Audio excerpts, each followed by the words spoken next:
ہم جانتے ہیں کہ تمہارے ساتھ محمد صلی اللہ علیہ وسلم کی زوجہ ہیں حضرت عائشہ، جو ہمارے موقف سے متفق، یہ صحیح بخاری کی روایت ہے، جو ہمارے موقف سے متفق نہیں ہیں لیکن ہے نبی کی بیوی، اور ساتھ کس کا دے رہی ہیں؟ تمہارا۔ اب اعتدال دیکھیں صحابہ کی رائے میں، فرمایا اللہ کی قسم ہم یہ جانتے ہیں کہ جیسے وہ دنیا میں نبی کی زوجہ تھی، جنت میں بھی نبی کی زوجہ ہوں گی، اگرچہ وہ اس معاملے میں ہمارے خلاف ہیں مگر اس کی وجہ سے ہم ان کے جنتی ہونے کا انکار نہیں کر سکتے۔ کیا مطلب؟ ان کی سمجھ میں جو آ رہا ہے وہ اس کے حساب سے کر رہی ہیں، لیکن ہماری سمجھ میں ان کی بات نہیں آ رہی۔ کیوں؟ اس لیے فرمایا کہ ہم یہ دیکھ رہے ہیں کہ اللہ ہمیں نبی کی زوجہ عائشہ رضی اللہ تعالی عنہا کے ذریعے آزما رہا ہے کہ تم نبی کی زوجہ کو دیکھتے ہو یا قرآن کے حکم کو دیکھتے ہو۔ قرآن کہہ رہا ہے کہ خلیفہ کے خلاف بغاوت نہیں ہو سکتی، کائنم من کان، بغاوت کرنے والا کوئی بھی کیوں نہ ہو۔ تو نہ چاہتے ہوئے بھی ہم تمہارے خلاف آگے کھڑے ہوئے ہیں۔ خدا کی قسم اس آزمائش میں ہمیں کس نے ڈالا ہے؟ اللہ نے ڈالا ہے۔ وہ لوگ جو حضرت عائشہ رضی اللہ تعالی عنہا پر تہمتیں لگاتے ہیں، جو حضرت معاویہ کو برا بھلا کہتے ہیں، وہ لوگ حضرت علی اور ان کے ساتھیوں سے سبق کیوں نہیں سیکھ لیتے؟ ایک مرتبہ میرے پاس ایک سوال آیا، سوال کرنے والے نے حضرت معاویہ کی شان میں گستاخی کا پورا ایک باب باندھا ہوا تھا۔ اس نے کہا کہ جس نے نبی کے داماد کے خلاف تلوار اٹھائی وہ اسلام میں معاذ اللہ کیسے ہو سکتا ہے، اور ایسے برے برے القاب کہ میں زبان پہ بھی نہیں لا سکتا۔ میری عادت ہے شارٹ کٹ جواب دینے کی، گل ویلے دی تے پھل موسم دا۔ اتنا ٹائم تھوڑی ہے کہ ہر آدمی کے سوال کو لے کے بیٹھ جائیں۔ میں نے کہا آپ کے جواب میں اتنا کافی ہے کہ یہ وہ الزامات ہیں کہ جس کے خلاف تلوار اٹھائی اس نے بھی یہ الزامات نہیں لگائے۔ مدعی سست اور گواہ چست، نہیں آ رہی میرا خیال ہے بس۔ جو حضرت علی کے ساتھ تھے انہوں نے تو یہ کچھ حضرت معاویہ کے خلاف نہیں کہا، انہوں نے وہ تو پھر بھی جنتی مان رہے ہیں، ایک دوسرے کی نماز جنازہ میں شریک ہو رہے ہیں، مال غنیمت کو تقسیم نہیں کر رہے، ایک دوسرے کی عورت پہ ہاتھ نہیں اٹھا رہے، احترام کر رہے ہیں، ایک دوسرے کے پیچھے جنگ ختم ہونے کے بعد نمازیں پڑھی جا رہی ہیں۔ اللہ تعالیٰ نے یہ مثال صحابہ کی قائم کی ہے دنیا کو دکھانے کے لیے کہ ان میں اتنا بڑا اختلاف ہو کہ تلواریں بھی چل جائیں تو وہ اختلاف بھی حدود سے تجاوز نہیں کرتا، اور ہمارے چھوٹے چھوٹے اختلافات میں کیا ایک دوسرے کے خلاف بہتان تراشیاں اور زبان درازیاں ہوتی ہیں۔ تو یہ اختلاف تھا حضرت علی اور حضرت معاویہ کا، جس میں تین فریق تھے۔ ایک حضرت علی تھے، ان کا موقف یہ تھا کہ میرے لیے تلوار اٹھانا واجب ہے۔ حضرت علی کے ساتھ جو لوگ تھے ان کا بھی یہ موقف تھا۔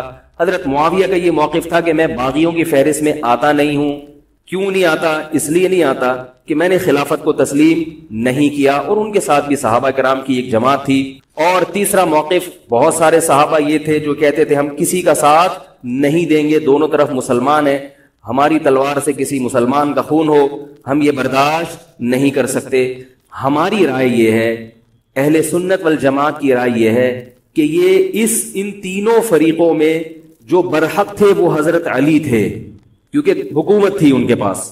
باقی جو دونوں فریق تھے صحابہ کرام کے، ان سے غلطی ہوئی ہے، مگر یہ غلطی اجتہادی ہے، یہ نفس پرستی والی غلطی، حکومت کی لالچ والی، دولت کی لالچ والی، یہ ہٹ دھرمی والی، یہ ضد والی غلطی بولو بھائی نہیں ہے۔ یہ وہ غلطی ہے جس کے بارے میں محمد صلی اللہ علیہ وسلم نے فرمایا کہ اگر مجتہد سے غلطی ہوتی ہے تو بھی اس کو اجر ملتا ہے، کیونکہ اللہ نے قرآن میں فرمایا فاتقوا اللہ ما استطعتم، اللہ سے اتنا ڈرو جتنی تم میں استطاعت ہے۔ تو ان کی جتنی سمجھ میں آیا انہوں نے اس حساب سے کیا۔ تو دو جنگیں ہوئی ہیں، جنگ جمل اور جنگ صفین۔ اب ایک اور بات ہے، تاریخی حقیقت ہے کہ دو جنگوں کے بعد حضرت علی رضی اللہ تعالیٰ عنہ کو خوارج نے شہید کر دیا۔ یہ وہی خوارج جو حضرت عثمان کے قاتل تھے، انہوں نے شہید کس کو کیا؟ حضرت علی کو۔ حضرت علی کی شہادت کے بعد حضرت حسن رضی اللہ تعالیٰ عنہ کی 6 مہینے تقریباً خلافت رہی۔ حضرت حسن رضی اللہ تعالیٰ عنہ نے امت میں جوڑ پیدا کرنے کے لیے حضرت معاویہ رضی اللہ تعالیٰ عنہ سے سلو کر لی، اور خلافت سے دستبردار ہو کر حضرت معاویہ کے ہاتھ پر بیعت ہو گئے۔ نہیں آ رہی میرا؟ پولیس کو فون کریں یار، بہت اہم بات ہے یہ، اس کو اچھی طرح سمجھ لیں، اللہ کرے سمجھ میں آ جائے۔ تو جب یہ ہو گیا تو مسئلہ ختم ہو گیا نا۔ لوگوں نے حضرت حسن سے کہا، یہ میں بالکل مستند روایتیں پیش کر رہا ہوں، اس کے سب کے حوالے ہیں، اور بہت ایسا نہیں ہے کہ تاریخ کی کتابوں کے، یہ حدیث کی کتابوں کے سے پیش کر رہا ہوں. حدیث کا جو معیار ہے وہ تاریخی کتب سے بہت زیادہ ہوتا ہے. لوگوں نے حضرت حسن سے یہ کہا کہ یہ تو عار اور ذلت کی بات ہے کہ آپ کے والد نے جس کے خلاف 2 جنگیں لڑی ہوں تو آپ اپنے والد کی جس سے دشمنی رہی ہو بیٹا اس سے بیعت ہو رہا ہے. ہمارے ہاں اس کا تصور ہے. سیاسی لوٹے ہمارے ہاں بہت ہیں مگر وہ بھی دنیاوی مفاد میں دائیں بائیں لڑکتے ہیں. آخرت کی خاطر کوئی اپنے عہدے سے دستبردار ہو جائے یہ نہیں ہوتا. حضرت حسن اہل بیت میں سے ہیں. حضرت حسن بیعت ہو گئے کس کے ہاتھ پر؟ حضرت معاویہ. لوگوں نے کہا یہ عار اور ذلت کی بات ہے تو حضرت حسن کے وہ تاریخی الفاظ ہیں کہ میں دنیا کی ذلت کو جہنم کی آگ پر ترجیح دیتا ہوں. کیا مطلب؟ میں مسلمانوں کو آپس میں لڑتا ہوا نہیں دیکھ سکتا. میں نہیں لڑتا ہوا دیکھ سکتا. اب کوئی اس بیس پر حضرت علی پہ الزام لگائے کہ اس کا مطلب وہ لڑتا ہوا دیکھ سکتے تھے. بھائی ان کا جو موقف تھا جو ان کی سمجھ میں آیا وہ انہوں نے کیا. حضرت حسن کا موقف اپنے والد کے موقف سے مختلف تھا. یہ اختلاف رائے ہو سکتا ہے. ان کا موقف یہ تھا کہ بھئی حضرت معاویہ حکومت کے اہل ہوں یا نہ ہوں یہ ایک الگ بحث ہے. اگر میں ان کے مقابلے میں متوازی حکومت قائم کروں گا تو پھر مطالبہ ہوگا حضرت عثمان کے قاتل سے قصاص جو کہ ممکن نہیں ہے اور پھر یہ لڑائی آگے چلے گی. بہتر ہے کہ دستبردار ہو جاؤ کہ حضرت آپ ہمارے خلیفہ ہیں, آپ ہمارے امیر ہیں. نبی صلی اللہ علیہ وسلم اس کی پیشگوئی پہلے کر چکے تھے. حضرت حسن رضی اللہ تعالیٰ عنہ کے بارے میں فرما چکے تھے کہ اللہ میرے اس بیٹے کے ذریعے مسلمانوں کے 2 فریق میں صلح پیدا کریں.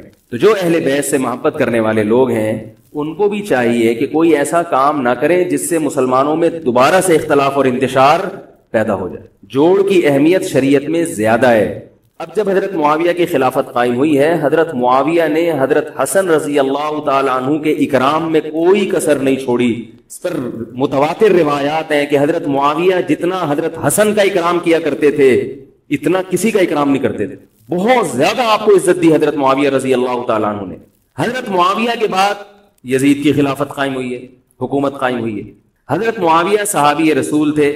بہت سارے صحابہ کو آپ کے طریقہ حکومت پر اعتراض تھا کیونکہ بہرحال باقاعدہ سلیکشن نہیں ہوئی تھی, لیکن پھر بھی صحابہ کرام نے جب حضرت حسن بیعت ہو گئے تو باقی کس کو اعتراض کا ہوگا. پھر حضرت معاویہ رضی اللہ تعالیٰ عنہ کے دور میں بہت جہاد ہوا ہے. اسلامی خلافت ہمارا جو بر صغیر میں اسلام آیا ہے اس کا بہت بڑا حصہ حضرت معاویہ کے دور میں اسلام آیا ہے.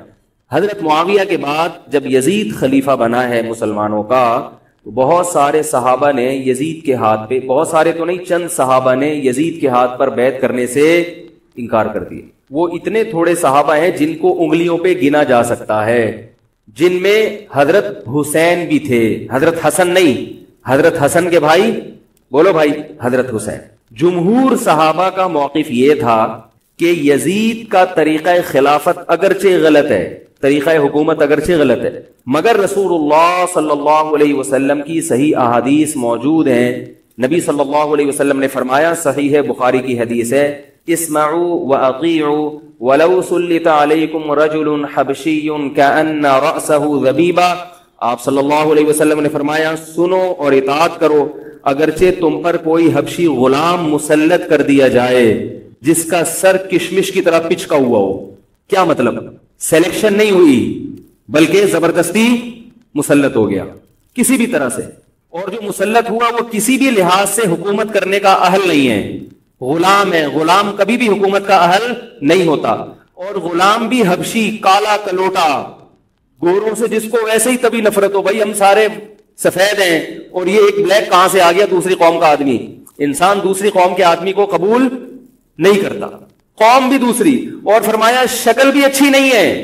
بھائی حاکم کم از کم شکل کا اچھا ہو تو اطاعت کرتے ہوئے مزہ آتا ہے, شکل بھی اچھی نہ ہو تو آدمی کہتا ہے یار اس کی مانوں میں, عجیب سا ہے. یہ فطرت ہے انسان کی. لوگ کوشش کرتے ہیں امام لائیں تو شکل بھی اچھی ہو اس کی, یہ کوشش کرتے ہیں لوگ. امام میں پتہ نہیں کیا کیا دیکھ رہے ہوتے ہیں.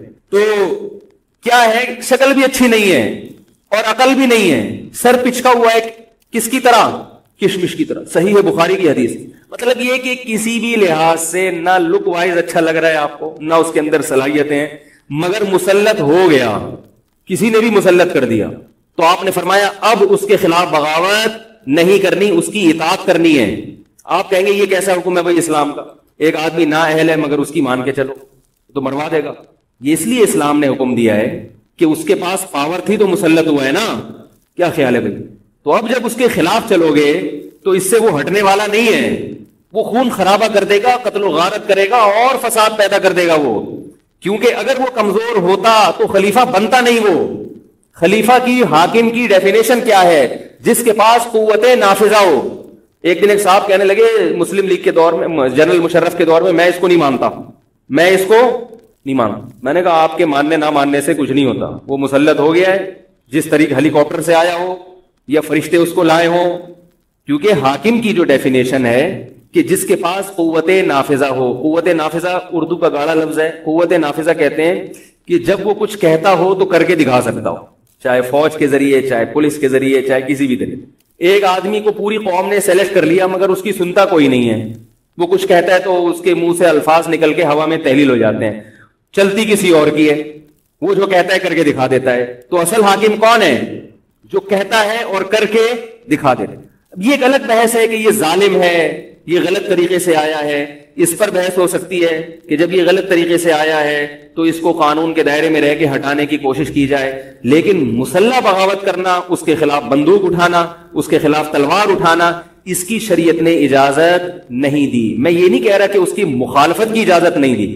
نبی صلی اللہ علیہ وسلم نے فرمایا سب سے بہترین جہاد ظالم بادشاہ کے سامنے حق بات کہنا ہے. کہنے کی حد تک آپ کو مخالفت کی اجازت ہے کہ بھئی یہ جو وزیر اعظم کا بیان آیا ہے یہ بیان ملک کا بیڑا غرق کر دے گا, ان کی پالیسیاں صحیح, جیسے آج کل ہو رہا ہے کہ اخباروں میں کالم نگار اپنی اپنی رائے لکھتے ہیں حکمرانوں کے بارے میں. لکھنے کی حد تک, بولنے کی حد تک ہے. آپ مسلح دستہ لے کے بغاوت کرنے پر آ جائیں, اس کی شریعت نے اجازت, بول لو بھائی کچھ نہیں ہوتا. یہ قرآن اور سنت سے بات ثابت ہے. اس کی شریعت نے اجازت نہیں دی ہے, کیونکہ آپ یہ کریں گے تو اللہ نے دنیا کو اسباب کے ساتھ جوڑا ہوا ہے. آپ کے پاس کچھ بھی نہیں ہے, نہ آپ کے پاس ٹینک ہے, نہ آپ کے پاس آرمی ہے, نہ آپ کے پاس پولیس ہے, آپ کے پاس صرف جذبہ ہے. خالی جذبہ اگر کارآمد ہوتا تو نوح علیہ الصلوۃ والسلام اور آپ کے ساتھ جو 40 افراد تھے ان میں بہت جذبہ تھا, مگر ایک طرف پوری دنیا تھی. اللہ نے جہاد کا حکم نہیں دیا. اللہ تعالیٰ نے اس دنیا کو صرف جذبات کے ساتھ یا ایمان کے ساتھ منسلک نہیں کیا, اس دنیا کو دارالاسباب بنایا ہے. جذبے کے ساتھ ساتھ کچھ طاقت اور قوت بھی ہونی چاہیے, اور یہ قوت حکومت کے پاس ہوتی ہے, پبلک کے پاس بول لو یار نہیں. اگر پبلک کے پاس ہے تو وہ بھی حکومت کی پالیسیاں ہوتی ہیں کہ یہ بھی لیاری گینگ رہنے دو تھوڑے دنوں کے لیے, ان لوگوں کے پاس تھوڑا سا کلاشن کوفے رہنے دو, حکومت جب چاہے غائب کر دے. یہ جو کلاشن کوفے لے کے لوگ گھوم رہے ہوتے ہیں نا اور بتا رہے ہوتے ہیں ہم امام مہدی کا لشکر ہیں, یہ سب گورنمنٹ کے لوگ ہوتے ہیں. آئی بات سمجھ میں؟ گورنمنٹ کی طرف سے ان کو پرمٹ ملا ہوتا ہے, ورنہ آپ چاقو لے کے بھی, جو خنجر ہے نا وہ بھی لے کے طرف گھوم کے دکھاؤ. تو جو بھی امام مہدی کا لشکر کا دعویٰ کر رہا ہے اور کہہ رہا ہے میں یوں کر دوں گا, میں یوں کر دوں گا, میرے ساتھ آ جاؤ, تو سمجھ لو گورنمنٹ نے اس کو خود ہی بٹھایا ہوا ہے. اور بعض دفعہ حکومت اپنی مخالفت کے لیے بھی بندے بٹھا دیتی ہے. یہ ایجنسی والے بڑے ہوشیار ہوتے ہیں, یہ اپنی مخالفت کے لیے پبلک بندوں کو خرید کے بٹھاتے ہیں کہ تم آرمی کے خلاف اور ایجنسیوں کے خلاف تقریریں کرو اور جہاد کا اعلان کرو. اس کا نتیجہ کیا نکلتا ہے؟ جو جہاد کے اعلان میں ان کے ساتھ ہوتے چلے جاتے ہیں ان کے نام ایجنسیوں کے پاس پہنچ جاتے ہیں. پھر ایجنسیاں کہتی ہیں ابھی ان کو کھل کے جہاد کرنے دو, تاکہ جتنے لوگوں میں اس قسم کے جہاد کے جراثیم ہیں وہ تمام آ جائیں اور ایک ہی دفعہ اسپرے کر کے سب کو نمٹا دیا جائے. یہ ایک بچوں کی طرح کبھی اس کو پکڑ لیا, یہ کام نہیں ہوتا. تو اس لیے کہہ رہا ہوں یہ جو نوجوان طبقہ ہے اس کو جہاد کے نام پہ الو بنانے والے ہر جگہ بہت ہیں. الو ضرور بنو مگر کسی اور عنوان سے بن جاؤ, جہاد کے نام پہ الو نہ بنو, کیونکہ کسی اور عنوان سے الو بنو گے اتنا نقصان نہیں ہوگا. اس عنوان سے الو بنو گے تو بڑا بیڑا غرق ہو جائے گا, جیسے کہ بہت سو کا بیچاروں کا ہو چکا ہے. تو میں یہ کر رہا تھا کہ نبی صلی اللہ علیہ وسلم کی صحیح حدیث ہے, اسی طرح صحیح ہے مسلم کی حدیث ہے, آپ صلی اللہ علیہ وسلم نے حاکم کی اطاعت کا حکم دیا. صحابہ نے عرض کیا یا رسول اللہ اگر وہ ہم پہ ظلم کرے تو بھی بغاوت نہ کریں. آپ نے فرمایا وَإِنْ ضَرَبُوا ظَهْرَكَ, اگرچہ وہ تمہاری پیٹھ پہ کوڑے مارے, ایسا ظالم ہو, پھر بھی بغاوت. یہ میں نہیں کہہ رہا, یہ محمد صلی اللہ علیہ وسلم کے الفاظ ہیں. کیوں؟ اس لیے کہ آپ صلی اللہ علیہ وسلم نے اتحاد پہ زیادہ زور لگایا ہے. بھائی حکومت ایک ہوگی جیسی مرضی لنگڑی لولی ہو, مگر مسلمان کی جو ایک یونائٹی ہے, جو ایک اتحاد ہے, وہ تو برقرار رہے گا نا. اگر آپ کمزور ہو گئے تو کتنا مرضی ایمان ہو, کمزور آدمی دنیا میں کہیں بھی نہیں پنپ سکتا. تبھی میں کہتا ہوں پاکستان کی قدر کرو, جیسا مرضی ہے, ایک مضبوط آرمی تو ہے نا, ایٹم بم تو ہے, جیسی مرضی آرمی ہو لیکن ہے تو نا. اگر یہ ختم ہو گئی اور نیک نیک لوگ آ گئے مگر اتنے پاورفل نہ ہوئے، وہ آپ کو انڈیا سے نہیں بچا سکتے، وہ آپ کو امریکہ کے شر سے نہیں بچا سکتے، کیونکہ اس وقت پوری دنیا پاکستان کی دشمن ہوئی ہوئی ہے سوائے چند ممالک کے، اور وہ جو ملک بچا ہوا ہے یہ میرے اور آپ کی تقریروں سے نہیں بچا ہوا، یہ ایٹم بم سے بچا ہوا ہے۔ اللہ نے دنیا کو اسباب کے ساتھ جوڑ دیا ہے، ایٹم بم بھی ہے اور پھر ایمان کی طاقت بھی ہے کسی حد تک، جو کہ بہت ہی شارٹ ہو گئی ہے ایمان کی طاقت، تو دونوں چیزیں چلتی ہیں ساتھ، صرف بم بھی کافی نہیں ہے۔ اللہ نے فرمایا اگر تم تقوی اختیار کرو گے تو اللہ تمہاری مدد کرے گا، ورنہ نہیں کرے گا، تو دونوں چیزیں ضروری ہیں۔ تو حضرت معاویہ کے بعد یزید کے بارے میں جمہور صحابہ کا موقف یہ تھا کہ یہ جیسا مرضی ہو، ظالم ہو، عادل ہو، یہ ایک الگ بحث ہے، مگر ہے بہرحال یہی، پاور کس کے پاس ہے؟ اسی کے پاس۔ حضرت حسین رضی اللہ تعالیٰ عنہ کا موقف یہ تھا کہ میں یزید جیسے آدمی کے ہاتھ پر بیعت کرنے کے لیے تیار، بولو بھائی، نہیں میں نہیں بیعت کرتا اس کے ہاتھ، کیونکہ یزید کے بارے میں خبریں تھیں، بعض کہتے تھے شراب پیتا ہے۔ حضرت مفتی محمد تقی عثمانی صاحب کا انہوں نے فرمایا ہے کہ کسی مستند روایت سے ثابت نہیں ہے شراب پینا، روایتیں ہیں مگر کوئی اوتھینٹک روایت نہیں ہے۔ تو اب نتیجہ کیا نکلا کہ حضرت حسین رضی اللہ تعالیٰ عنہ کے پاس کوفہ سے خطوط آئے، کوفہ کا گورنر تھا ابن زیاد، وہ بھی یزید کا آدمی تھا، بڑا ظالم آدمی تھا وہ، اہل کوفہ کے خطوط آئے کہ آپ آ جائیں یہاں پر، یہاں سب لوگ آپ کے ہاتھ پر بیعت کرنے کے لیے تیار ہیں۔ حضرت حسین کا خیال یہ تھا کہ اگر یہ سب تیار ہیں تو یزید کی حکومت بغیر لڑائی کے، بغیر بڑے قتال کے، مسلمانوں کے خون خرابے کے بغیر ختم ہو سکتی ہے۔ آئی بات سمجھ میں؟ جو انفارمیشن آپ کو ملی تھی، جو نالج آپ کو ملی تھی، وہ نالج غلط تھی۔ اگر وہ نالج صحیح ہوتی تو حضرت حسین کبھی کربلا کی طرف رخ نہ کرتے، کیونکہ حضرت حسین کا موقف بھی یہی تھا کہ مسلمانوں کی تلواریں آپس میں نہ چلیں۔ حضرت حسین رضی اللہ تعالیٰ عنہ کے پاس جب 50 سے زیادہ خطوط آئے ہیں اہل کوفہ کی طرف سے کہ آپ آئیے، آپ آئیے، آپ آئیے، تو پہلے حضرت حسین رضی اللہ تعالیٰ عنہ نے اپنے رشتہ دار جو آپ کے چچزاد تھے مسلم بن عقیل، ان کو بھیجا۔ نتیجہ کیا نکلا؟ مسلم بن عقیل کا وہاں پر حکومت نے گرفتار کر کے ان کو قتل کر دیا۔ اب یہ ایک ایسا ظلم تھا جس کے ظاہر ہے کہ کسی کو سفیر بنا کے بھیجا جائے، کسی کو حال حوال دیکھنے کے لیے بھیجا جائے، اور حضرت حسین کی نیت ہرگز بغاوت کی نہیں تھی، مگر کوفہ کے گورنر کو اور یزید کو یہ خیال تھا کہ خلافت کے اصل اہل یقیناً یہی ہیں، کہیں ایسا تو نہیں ہے کہ یہ امیر بننا چاہتے ہیں، یہ خلیفہ بننا چاہتے ہیں۔ ایک خوف اس کے دل میں بیٹھ گیا تھا، ایک لاشعور میں خوف ہوتا ہے نا، انسان کے دل میں بیٹھ جاتا ہے کہ آپ 100 دفعہ بھی کہیں بھی میری یہ نیت نہیں ہے، مگر وہ ڈر رہا ہوتا ہے کہ یار یہ کچھ کر نہ لیں۔ تو جب مسلم بن عقیل کو شہید کیا گیا، حضرت حسین رضی اللہ تعالیٰ عنہ جا چکے تھے۔ جب حضرت حسین رضی اللہ تعالیٰ عنہ کوفہ کی طرف جا رہے تھے، بہت سارے صحابہ نے آپ کو منع کیا، جن میں عبداللہ ابن عمر رضی اللہ تعالیٰ عنہ بھی تھے، عبداللہ ابن عباس رضی اللہ تعالیٰ عنہ بھی، کہ آپ یہ کام نہ کریں۔ بعض نے تو کہا کہ ہمیں آپ کی شہادت کا یقین ہے، کیونکہ جس حالات میں آپ جا رہے ہیں حکومت یہ سمجھے گی کہ بغاوت کرنے آ رہے ہیں، لہذا وہ آپ کو کیا کرے گی؟ اس بیس پہ قتل نہیں کرے گی کہ آپ نواسہ رسول ہیں، کیونکہ وہ بھی مسلمان تھے، اس بیس پہ قتل کرے گی کہ آپ کی نیت کیا ہے؟ حکومت کے خلاف بغاوت۔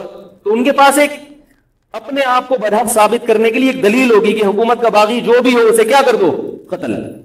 رسول اللہ صلی اللہ علیہ وسلم نے فرمایا، صحیح حدیث ہے، کہ جب مسلمان کسی ایک امیر پہ جمع ہو جائیں تو اس کے خلاف جو بھی اٹھے، نبی نے فرمایا اس کو قتل کر دو، کائن من کان، چاہے وہ اس کے خلاف اٹھنے والا کتنا ہی نیک کیوں نہ ہو۔ یہ حدیث کے الفاظ ہیں۔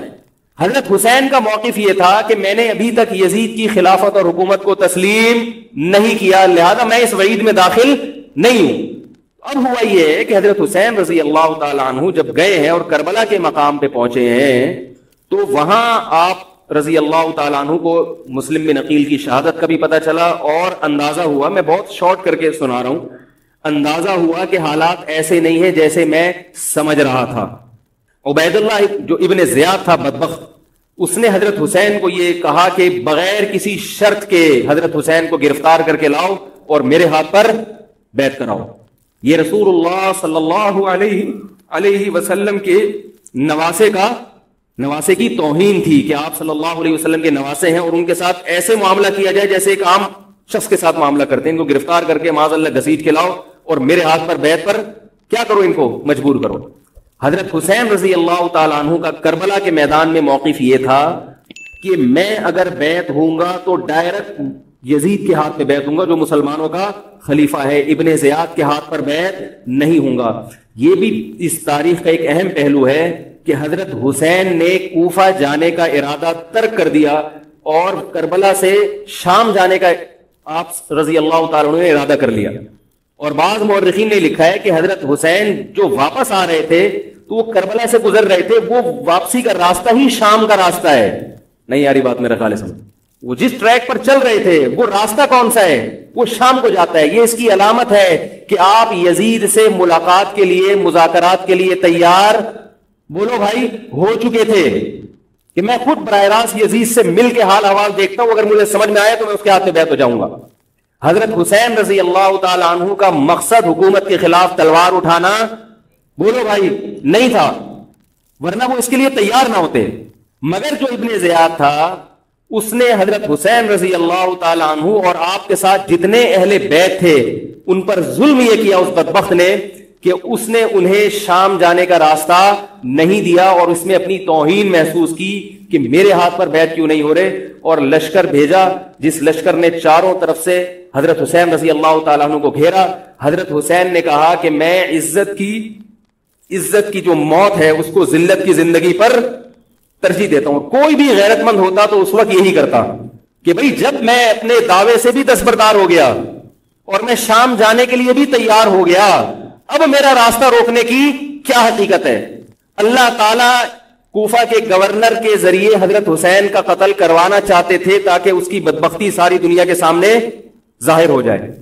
اگر حضرت حسین پھر بھی تلوار چلاتے، پھر بھی لڑتے، تو حضرت حسین پر یہ الزام لگایا جا سکتا تھا کہ معاذ اللہ آپ باغیوں میں ہیں۔ تو اللہ تعالیٰ نے اپنے نبی کے نواسے کو اس الزام سے محفوظ رکھا اور آپ نے لڑائی کا ارادہ ترک کر دیا۔ حضرت حسین نے کربلا کے میدان میں جو لڑائی لڑی ہے وہ اقدامی لڑائی نہیں تھی، وہ دفاعی لڑائی تھی۔ دیکھو جب حکومت آپ کو گھیر لے چاروں طرف سے، آپ کہیں ٹھیک ہے بھائی میں لڑائی سے دستبردار ہوتا ہوں، مجھے میرے گھر جانے دو۔ حضرت حسین کا ایک مطالبہ یہ بھی تھا کہ یا تو مجھے واپس جانے دو مدینہ، میں جہاں سے آیا ہوں وہیں جا رہا ہوں واپس، مکہ جانے دو یا مدینہ جانے دو۔ ان کا ایک مطالبہ تھا کہ نہیں، ان کو گرفتار کر کے لاؤ اور زبردستی ہمارے ہاتھ پر بیعت کراؤ۔ یہ ظلم تھا۔ نتیجہ کیا نکلا ہے کہ کربلا کے میدان میں آپ کو گھیر کر آپ کو بھی شہید کر دیا گیا، اور جتنے اہل بیت تھے مرد سوائے امام زین العابدین کے جو حضرت حسین رضی اللہ حضرت حسن کے بیٹے تھے، ان کے علاوہ جتنے بھی اہل بیت تھے ان سب کو قتل کر دیا گیا۔ اور یہ اسلامی تاریخ پر ایک بدنما داغ ہے یہ واقعہ کہ ایک اسلامی حکومت تھی اور اس کے اسلامی حکمران تھے، اور ان حکمرانوں کے ہاتھوں محمد صلی اللہ علیہ وسلم کے نواسے کا سر جو ہے وہ گردن اڑائی گئی ہے۔ مجھ سے خدا کی قسم یہ الفاظ ادا نہیں ہو رہے، میں اپنے جذبات پہ بہت زیادہ کنٹرول کر رہا ہوں۔ وہ منظر کیا ہوگا کہ جب نبی صلی اللہ علیہ وسلم کے نواسے آپ صلی اللہ علیہ وسلم کے نواسے کی گردن اڑائی گئی ہو، تو یہ بہت ایک اسلامی تاریخ میں ایک بدترین واقعہ ہے۔ لیکن بات یہ ہے کہ جب یہ واقعہ ہو گیا اور قتل کر دیا گیا، باقی جتنے بھی جو زندہ بچے تھے اہل بیت وہ یزید کے پاس لے جائے گئے۔ روایات میں آتا ہے کہ یزید نے ان کا اکرام کیا اور ان کو عزت کے ساتھ تحفے تحائف دے کر واپس کیا۔ یہ جو کربلا کے واقعات میں جو ظلم کی داستانیں اضافی بیان کی جاتی ہیں، اس کا مستند تاریخی روایات سے کوئی ثبوت بولو بھائی نہیں۔ اب لوگوں نے اپنی دکانیں چمکا لی ہیں، پانی نہیں تھا، کئی دنوں سے کھانا نہیں ملا۔ صحیح روایات سے ثابت ہے کہ حضرت حسین رضی اللہ تعالیٰ عنہ کربلا کے میدان میں وضو کر کے نماز پڑھتے تھے، تو پانی تھا تو، اور بعض نے یہ کہا کہ اہل بیت کی عورتوں کی عزتیں اچھالی گئی ہیں۔ آپ اس طرح کی باتیں کر کے اہل بیت سے محبت کا اظہار کر رہے ہو یا ان کی توہین کر رہے ہو؟ بولو بھائی۔ اگر کوئی عزت دار پاک دامن عورت ہو، بالفرض اس کی عزت پہ ڈاکہ ڈلتا ہے بالفرض، تو آپ اس بات کو چھپاؤ گے نا، آپ جھوٹ بولو گے، بولو گے نہیں بھائی اس کی عزت پہ کوئی آنچ نہیں آئی ہے۔ کیونکہ جب عورت کی عزت کو آپ کوئی تار تار کر دے اور آپ ممبر پہ بیٹھ کے اس کو بتا دو، تو وہ عزت تار تار ہونے سے اتنی بے عزتی نہیں ہوگی جتنی اس بات کو بیان کرنے سے اس کی بے عزتی ہوگی۔ حقیقت یہ ہے کہ کسی مستند روایت سے ثابت نہیں ہے کہ اہل بیت کی عورتوں کی عزتوں کو اچھالا گیا۔ وہ نبی کے گھرانے کی عورتیں تھیں، ان کا ناخن بھی کوئی نامحرم مرد نہیں دیکھ پاتا تھا۔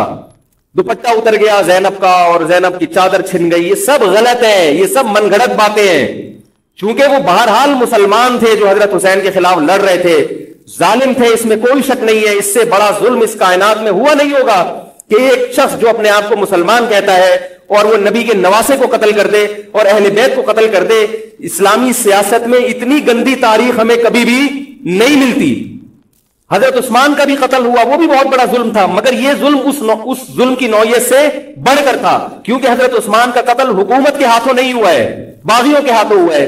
یہاں حضرت حسین کا قتل کس کے ہاتھوں ہوا ہے؟ حکومت کے ہاتھوں ہوا ہے، جس پر لوگ بیعت کر چکے تھے.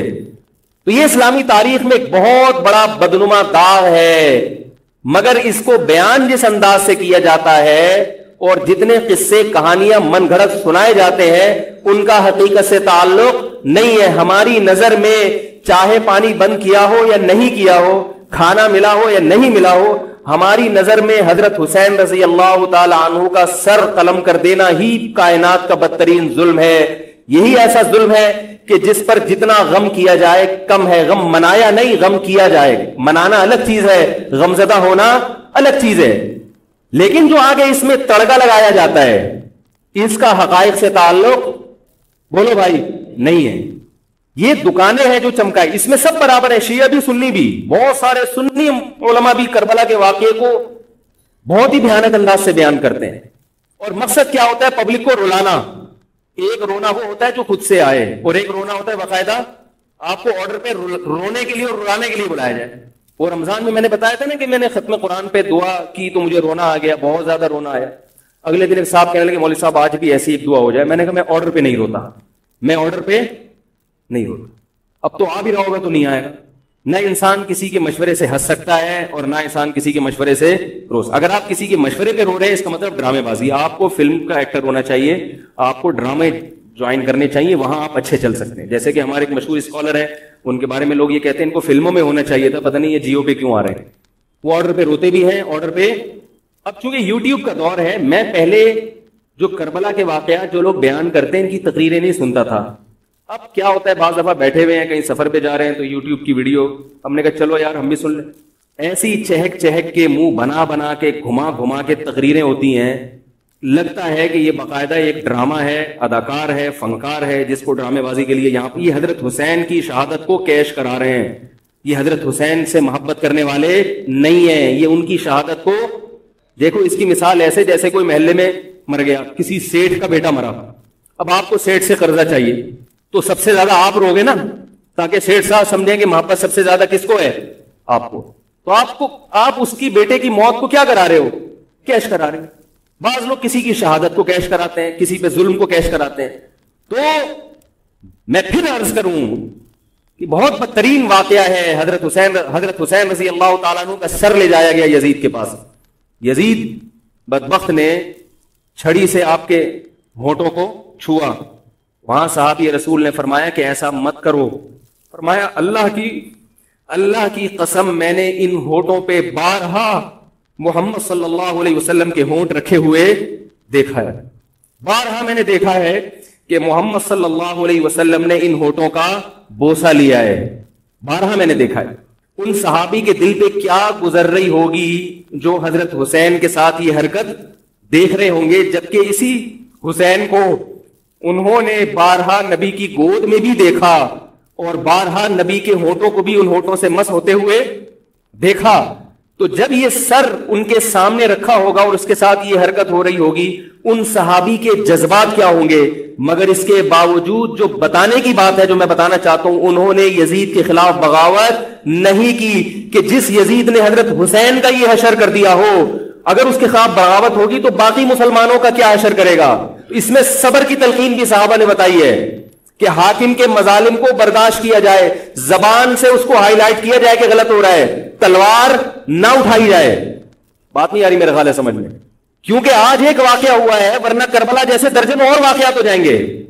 تو صحابہ کرام کی سیرت میں ہمیں ہر طرح کے اسباق ملتے ہیں. تو میں یہ عرض کر رہا تھا کہ یہ ہے وہ کربلا کا واقعہ جس کا میں نے آپ کو خلاصہ بیان کیا. اس کے بعد کیا ہوا ہے کہ یہ جو بنو امیہ کی حکومت تھی، اس کی وہ ویلیو صحابہ کرام کے دل میں نہ رہی جو پہلے کسی حد تک برقرار تھی. یہ بہت ایک حکومت کے خلاف لوگوں کے دل میں بغض پیدا ہو گیا اور بالآخر بغاوتیں شروع ہوئیں. لیکن جمہور صحابہ کا موقف پھر بھی یہی تھا کہ حکومت کے خلاف بغاوت جائز، بولو بھائی، نہیں. اور اسی طرح کے ظالم لوگ آتے رہے اور انہی کی اولادوں میں بنو امیہ میں اللہ نے پھر عمر ابن عبدالعزیز کو پیدا کیا. عمر ابن عبدالعزیز بھی انہی ظالم لوگوں کی اولاد تھے، مگر اسلام چونکہ قیامت تک رہنے کے لیے آیا ہے تو اللہ کو اپنا دین محبوب ہے، اللہ غیب سے انتظام کرتے ہیں. عمر ابن عبدالعزیز جیسے ہی حکومت میں آئے ہیں، خلیفہ بنے ہیں، آپ رضی اللہ تعالی عنہ نے وہ بنو امیہ کی جو جاہلانہ چیزیں تھیں ان سب کو ختم کر دیا. حکومتی ملکیت کو جو ذاتی خزانہ لوگ سمجھنا شروع کر دیا تھا اس کو ختم کیا. عمر بن عبدالعزیز کی ایک تاریخ ہے، ان کو 5واں خلیفہ راشد کہا جاتا ہے. علم حدیث کو مرتب کیا گیا، فقہ کو مرتب کیا گیا، حدیث کا علم ضائع ہو رہا تھا. آپ نے حکم دیا کہ اکتب ما کان من حدیث رسول اللہ صلی اللہ علیہ وسلم فإنی اخاف ضیاع العلم والعلماء.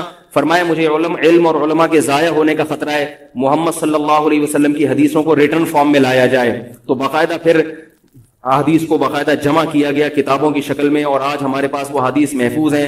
فقہائے کرام کا دور آیا تو اللہ تعالیٰ نے حضرت عمر بن عبدالعزیز کے دور میں امت کو الحمدللہ دوبارہ جمع کر دیا. عمر بن عبدالعزیز کے بعد پھر بغاوتیں ہوئیں، بالآخر بنو امیہ کی حکومت کا خاتمہ ہوا، بنو عباس کی حکومت آئی. مگر بنو عباس کی حکومت آنے سے بنو امیہ کی حکومت مکمل ختم نہیں ہوئی. وہی ہوا کہ آپ نے اچھی نیت سے بغاوت کی مگر اس کا نقصان زیادہ. وہ کیا ہوا؟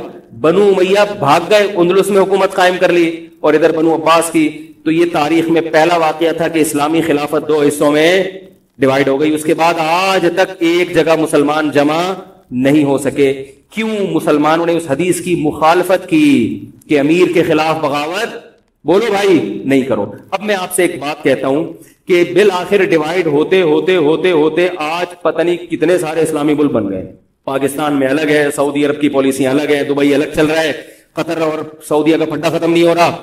1920 تک تو پھر بھی خلافت عثمانیہ تھی، اگرچہ پوری دنیا میں نہیں تھی. ہندوستان میں الگ حکومت تھی، خلافت عثمانیہ الگ تھی، اندلس میں الگ حکومت تھی، مگر پھر بھی مسلمانوں کی 3-4 بڑی بڑی حکومتیں تھیں جو ایک اور کسی حد تک ان میں اتحاد تھا. 1920 میں وہ بھی ختم اور اتنے سارے ممالک وجود میں آ گئے، سب کی الگ الگ پالیسیاں ہیں. اب جو آدمی خلافت کے نام پہ جہاد کی بات کرتا ہے وہ لوگوں کو ایک امیر پہ جمع نہیں کرے گا. جتنے ملک بن چکے ہیں نا ان کو مزید توڑ کے اگر یہ 20 ہیں تو 40 بنا دے گا. ان کو بہت مشکل ہے سمجھانا بھائی. اب اگر کوئی کہتا ہے نا ظالم حاکم کے خلاف تحریک چلاؤ، آؤ ہمارے ساتھ مسلح بغاوت میں شامل ہو، ہم حکومت کے خلاف تلوار اٹھائیں گے، تو نتیجہ کیا نکلے گا؟ یہ سارے مل کے ایک امیر نہیں بن جائیں گے. یہ اگر 20 ہے نا تو کتنے ہو جائیں گے؟ بولو بھائی 40. جیسے جو جماعت المسلمین بنی نا کہ 4 فقہ ہیں، حنفی، شافعی، مالکی، حنبلی، یمنی مانتے، تو سب کو ختم کرو، ایک بناؤ. تو اس ایک بننے سے یہ ختم نہیں ہوا بلکہ 4 کے بعد کتنے آ گئے؟ 5 ہو گئے. نہیں آ رہی بات؟ میرا خیال آ رہی ہے الحمدللہ. اور بھی جو بھی اس کی باتیں کر رہے ہیں نا امت کو اتحاد کے لیے آ جاؤ، میرے پاس آ جاؤ، تو وہ 6واں بنا رہا ہے، 7واں بنا رہا ہے، پھر 8واں بنا رہے ہیں، ایسے بنتے چلے جا رہے ہیں. او بھائی جو ہے وہاں بریک لگا دو، اللہ کا واسطہ روک دو ان کو. کوئی بات نہیں، 4 ہیں، جو جس کو فالو کرے ٹھیک ہے، کچھ نہیں ہوتا اس سے، ہمیشہ سے چلے آ رہے ہیں. تو اب اگر ایک خلیفہ نہیں ہے، ہونا تو چاہیے ایک ہی خلیفہ، نہیں ہے تو جو ہے اسی پہ گزارا کرو، ورنہ اس سے بھی جاؤ گے، اس سے بھی جاؤ گے. تمہاری کوئی مضبوط طاقت اور قوت ہوگی نہیں. کافر جب چاہے گا تمہیں ٹیشو پیپر کی طرح استعمال کر کے پھینک دے گا. تو کربلا کے واقعہ سے ہمیں کیا سبق ملتا ہے؟ کہ علامہ ابن تیمیہ رحمہ اللہ تعالی فرماتے ہیں کہ جمہور صحابہ کی جو رائے تھی، حضرت حسین رضی اللہ تعالیٰ عنہ کی بھی اپنی ایک رائے تھی، مگر ابن تیمیہ رحمہ اللہ فرماتے ہیں کہ اگر حضرت حسین رضی اللہ تعالیٰ عنہ کربلا کی طرف خروج نہ کرتے تو ابن تیمیہ کی رائے یہ ہے کہ یہ زیادہ بہتر تھا. اب آپ کہیں گے کہ صحابی رسول کی رائے سے اختلاف کر رہے ہیں، نہ وہ کہہ رہے ہیں وہ جو جمہور صحابہ تھے جو حضرت حسین کو منع کر رہے تھے وہ بھی تو صحابہ تھے. حضرت حسن بھی تو صحابی تھے. حضرت حسن نے حضرت معاویہ کے خلاف لڑائی نہیں لڑی. تو صحابہ کی 2 رائے تھی، جمہور ایک طرف تھے. تو فرماتے ہیں اگر یہ نہ ہوتا تو زیادہ بہتر تھا. لیکن حضرت حسین رضی اللہ تعالیٰ عنہ کے بارے میں ہمارا موقف یہ ہے کہ وہ یہ سب کچھ اس وقت کے جو حالات تھے اس میں کوئی بھی ہوتا اور غیرت مند ہوتا تو وہ یہ کرنے پر مجبور تھا. اور اس میں دھوکہ کس نے دیا حضرت حسین کو؟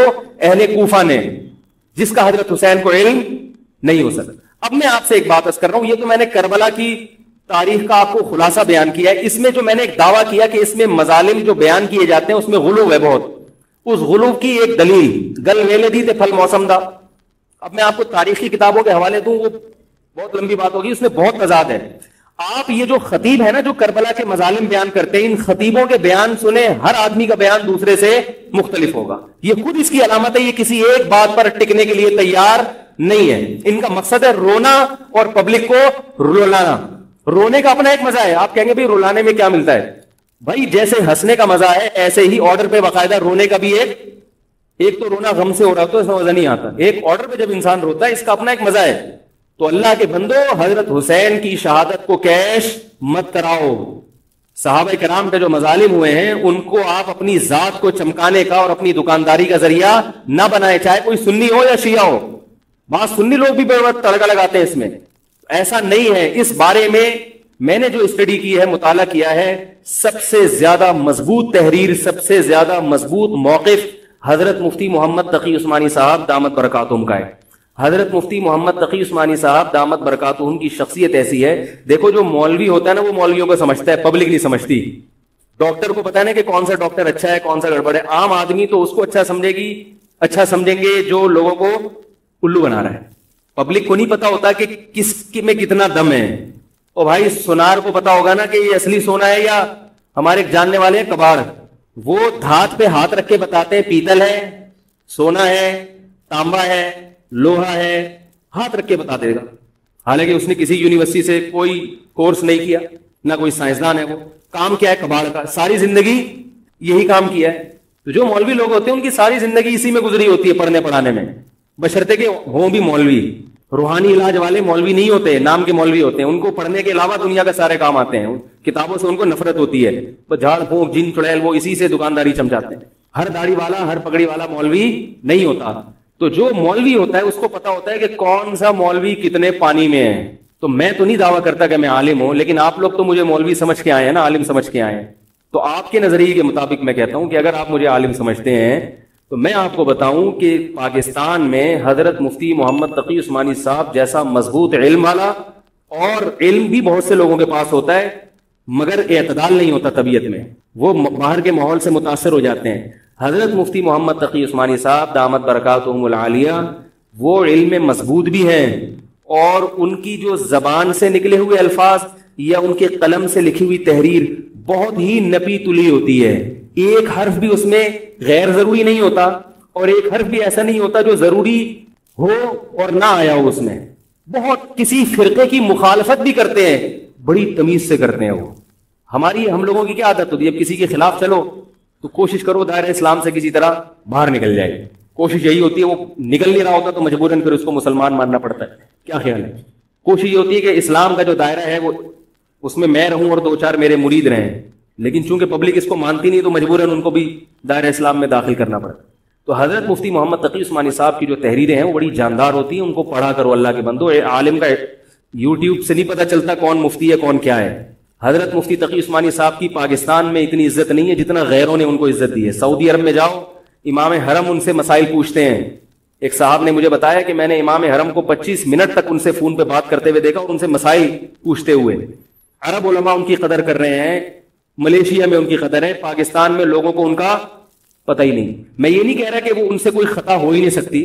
تکافل کے معاملے میں حضرت مفتی محمد تقی عثمانی صاحب کی جو رائے ہے, تو میں تو بہت ہی چھوٹا آدمی ہوں, میں یہ نہیں کہہ سکتا, لیکن جن علماء کی رائے ان کے خلاف ہے میرا موقف بھی وہی ہے. میں تکافل کے معاملے میں حضرت مفتی تقی عثمانی صاحب کی رائے کو ہم لوگ صحیح نہیں سمجھتے, لیکن بہرحال اجتہادی اختلاف ہے, یہ نہیں کہ وہ غلط ہیں. ہماری رائے ہے کہ اس معاملے میں حضرت سے اجتہادی غلطی ہوئی ہے. میری نہیں, میں تو بہت چھوٹا آدمی ہوں ان کے مقابلے میں, لیکن ہمارے بڑوں کی رائے ہے. اور اس کی جو میں نے ٹوٹی پھوٹا جو اس میں تحقیق کی ہے, مجھے بھی تکافل کے ناجائز ہونے پر اطمینان ہے. بہت اس میں بحث کی ہے, دارالعلوم کے علماء سے بھی ملا ہوں. حضرت مفتی محمد تقی عثمانی صاحب دامت برکاتہم کے ساتھ جو مجلس ہوئی جامعۃ الرشید کے علماء کی 3 گھنٹے, اس مجلس میں بھی میں موجود تھا. میں نے دونوں طرف کے دلائل بہت اچھی طرح سے سنے ہیں, تو مجھے اس کے ناجائز ہونے پر اطمینان. لیکن مسئلہ اختلافی ہے, تو جب بڑے حضرات میں جو بڑے علماء ہیں ان میں جب اختلاف ہوتا ہے تو پھر عوام کو چاہیے کہ جس کی رائے پہ ذل زیادہ مائل ہو رہا ہے اس کی رائے کو فالو کر لے, کسی دوسرے پر اعتراض نہ کرے. بات آ رہی ہے سمجھ؟ انشورنس کا متبادل ہے نا تکافل, پاک قطر تکافل, یا یہ سب میری رائے میں یہ سب ناجائز ہے. اس پر میں کبھی بیان کروں گا کیوں ناجائز ہے. تو بیان تو نہیں کرنا چاہیے, ان اختلافی مسائل کو ممبر پہ نہیں لانا چاہیے, لیکن یہ کہ اب ہر عالم تک اپنی بات پہنچانا بڑا مشکل ہے. تو میں چاہتا ہوں ایک بیان ایسا ہو تاکہ علماء تک بات پہنچ جائے, پھر علماء جب دونوں طرف کے دلائل رکھ کے فیصلہ کر لیں گے جس عالم کی جو رائے بنے, تاکہ دوسرا پہلو سامنے آ جائے. ابھی تو صرف جواز کا پہلو لوگوں کے سامنے آ رہا ہے, عدم جواز والا نہیں آ رہا, تاکہ دونوں پہلو آئیں, پھر علماء کی جو رائے بنے گی, جو جس کی رائے کو فالو کرتا ہے ٹھیک ہے. تو میں یہ کر رہا تھا, حضرت مفتی محمد تقی عثمانی صاحب بہت بڑے عالم ہیں, ان کی قدر کر لیں. ان کی تحریریں بڑی معتدل ہوتی ہیں اور ان کی رائے بہت ہی معتدل ہوتی ہے اور بہت مدلل ہوتی ہے. تو کربلا کے بارے میں, یزید کے بارے میں جو حضرت مفتی محمد تقی عثمانی صاحب کی رائے ہے وہ وہی ہے جو میں نے آپ کے سامنے بیان کی ہے. بات آ رہی ہے نہیں آ رہی میرا خیال. تو میں یہ نہیں کہہ رہا کہ میں نے ان کی تقلید میں یہ سب بیان کیا ہے, بلکہ جو مطالعہ کیا تو اس کے بعد ان کی رائے بہت زیادہ جاندار لگی ہے. اور یہ جو میں عرض کر رہا ہوں نا کہ یہ جو کربلا کے واقعات بیان کیے جاتے ہیں, ہر خطیب کا بیان دوسرے خطیب سے مختلف ہے. یہ خود اس کی علامت ہے کہ دال میں کچھ کالا کالا ہے, یہ ایک جگہ ٹکتے کیوں نہیں. تو اب میں ایک بات عرض کروں, اسی طرح یزید کے بارے میں لوگ سوال پوچھتے ہیں یزید کیا, تو یزید کے بارے میں بھی دونوں طرف ہماری رائے کے حساب سے غلو ہے. یزید کے دور میں حضرت حسین کا قتل یقیناً ہوا ہے, مگر کسی ایک مستند روایت سے یہ ثابت نہیں کہ یزید نے حکم دیا تھا حضرت حسین کو قتل کرنے کا. یہ کہیں بھی روایت میں ثابت نہیں آ رہی میرا خیال ہے. کوفہ کے گورنر کے حکم سے قتل ضرور ہوا ہے, لیکن کیا یزید نے اس کا آرڈر دیا تھا, اس کا کسی مستند روایت میں ثبوت بولو بھائی نہیں ملتا. لیکن اس بنیاد پہ یزید کو رحمت اللہ علیہ کہنا یہ بھی غلط ہے.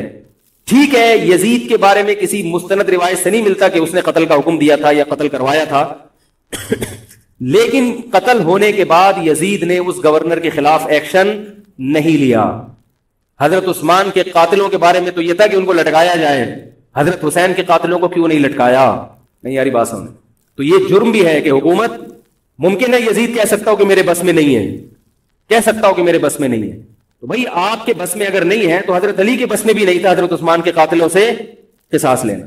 تو اس لیے یزید کو بالکل معصوم قرار دینا یہ بھی غلط ہے. وہ مجرم تھا, لیکن اس کو اتنا لعنتی قرار دے دینا کہ گویا حضرت حسین کو اس نے قتل کرایا تھا, اس کا بھی کسی تاریخی مستند روایت سے ثبوت نہیں ملتا.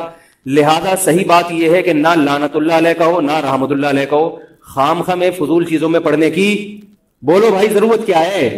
قیامت کے دن آپ سے یزید کے بارے میں سوال, میرے سے کسی نے پوچھا کہ یزید کے بارے میں آپ کیا کہتے ہیں. میں نے کہا آپ کو جاپان کے جو بھی صدر ہے اس کے بارے میں پتا ہے, چائنا کے بارے میں پتا ہے.